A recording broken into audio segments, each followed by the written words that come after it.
غور کرے ذرا، اللہ کے پیغمبر ہیں آدم علیہ السلام، سب سے پہلے نبی ہیں، سب سے پہلے رسول ہیں، اللہ نے ان کو اپنا نائب اور خلیفہ بنا کے زمین پہ بھیجا ہے۔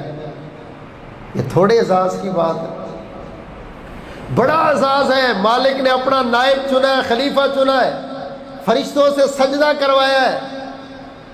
آدم علیہ السلام کی زندگی میں دکھ آ گئے، مصیبتیں اور پریشانی آ گئی۔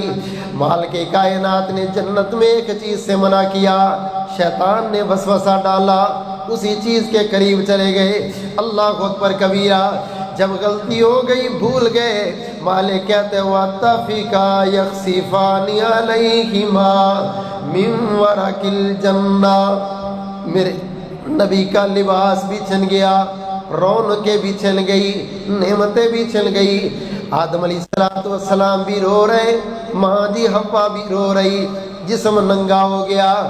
اپنے جسم کو ڈھانپنے کے لیے جنت کے درختوں سے پتے توڑ توڑ کے اپنے وجود کو چھپا رہے، اور روئی جاتے دونوں ہی رو رہے، آدم علیہ السلام بھی، ماں جی حوا بھی، اور رو کے کہتے ہیں ربنا ظلمنا انفسنا وان لم تغفر لنا وترحمنا لنكونن من الخاسرین۔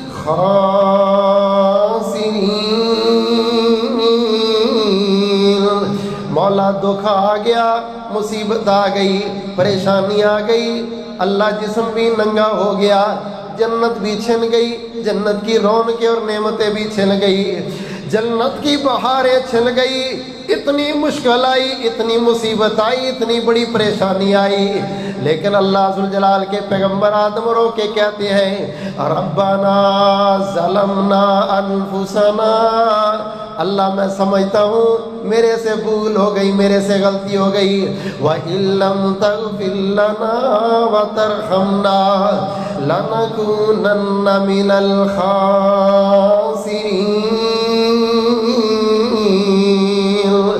مولا تیرے در پہ بیٹھا ہوں، میرا یقین اور اعتماد ہے تیرے علاوہ میری اس مشکل کو دور کوئی نہیں کر سکتا۔ دکھ آ گیا، مصیبت آ گئی، قرآن کہتا ہے سب سے پہلے نبی، سب سے پہلے رسول پر دکھ آئے تو انہوں نے دکھ اور مصیبت کے اندر اپنے اللہ کو پکارا۔ اللہ بتانا چاہتے، او لوگوں، کوئی مشکل کشا کیسے ہو سکتا ہے؟ میرے نبیوں پر مشکلیں پڑی ہوئی ہیں، میرے رسولوں پر مشکلیں پڑی ہوئی۔ نبی مشکل میں پڑھ کے بھی اپنے رب کے سامنے جھولی پکا کے بیٹھا۔